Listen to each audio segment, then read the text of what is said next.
SIR আতঙ্কে কি প্রাণ গেল এক বিএলও শিক্ষিকার।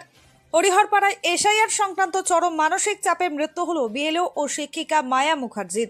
পরিবারের অভিযোগ, তার ইচ্ছার বিরুদ্ধে জোর করে বিএলওর দায়িত্ব দেওয়া হয়েছিল তাকে। ভোটার তালিকা সংক্রান্ত লাগাতার হিয়ারিং ও প্রশাসনিক চাপ এবং মানসিক আতঙ্কের মধ্যেই তার শারীরিক অবস্থার অবনতি ঘটে। শেষ পর্যন্ত এই চাপ মৃত্যুর কারণ বলেই দাবি পরিবারের। ঘটনাকে ঘিরে এলাকায় তীব্র চাঞ্চল্য ছড়িয়েছে। ঘটনার খবর পেয়ে ঘটনাস্থলে পৌঁছান বহরমপুর মুর্শিদাবাদ সাংগঠনিক জেলার চেয়ারম্যান ও হরিহরপাড়ার বিধায়ক নিয়ামত শেখ এবং হরিহরপাড়া ব্লক তৃণমূল কংগ্রেসের সভাপতি জসিম উদ্দিন শেখ। এই মৃত্যুর পেছনে প্রশাসনিক চাপের ভূমিকা রয়েছে কিনা তা খতিয়ে দেখার দাবি উঠছে বিভিন্ন মহল থেকে। প্রশ্ন উঠছে, দায়িত্ব নাকি দায়? এসআইআর এর আতঙ্কে আর কত প্রাণ যাবে?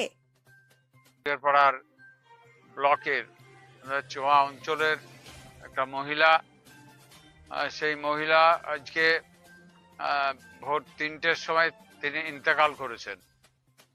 এই শ্রীপুর গ্রাম চোয়া অঞ্চলের। তেনার দুটো ছেলে, একটা মেয়ে আছে, তেনার স্বামীও রয়েছে। তো এসআইয়ের কাজের চাপে, মানে এত চাপ সেটা সামলাতে পারেনি। তার জন্য এসআইআর যেদিন থেকে আমাদের চালু হয়েছে সে 4 তারিখ থেকে, তারপরে উনি অসুস্থ হয়ে পড়েছিলেন। বহরমপুর মেডিকেলেও ভর্তি ছিলেন, কলকাতাতেও ভর্তি ছিলেন।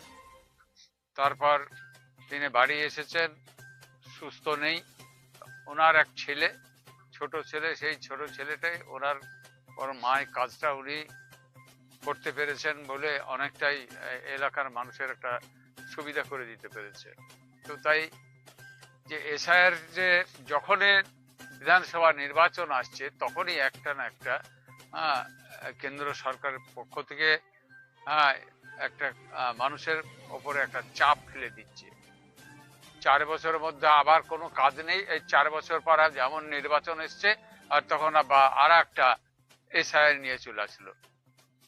এদের মানে এত বদমাইশি বুদ্ধি যে নির্বাচনের সময় মানুষকে বিভ্রান্ত করে টেনশনে ফেলে দিয়ে কত মানুষের মৃত্যু হলো তাতে তাদের কিছু যায় আসে না। আজকে যে মৃত্যুর বাড়িটা আমরা এসেছি, যে মহিলা মারা গেছে আজকে রাত্রি প্রায় 3টের পরেই, তো এই মহিলা মানে আতঙ্কে মারা গেল। এসআইআর এর আতঙ্কে মারা গেছে। সুস্থ শরীর, এসআইআর নামে যখন উনি বিএলও, ওনাকে যখন দায়িত্ব দিয়েছে সঙ্গে সঙ্গে তেনার টেনশন আরম্ভ হয়ে গেছে। তাই সেই টেনশনের কারণেই আজকে এই দুর্ঘটনা। এই দুর্ঘটনাকে আমরা ধিক্কার জানাচ্ছি, কারণ এই পশ্চিম বাংলার মধ্যে ভোট এসছে এখন।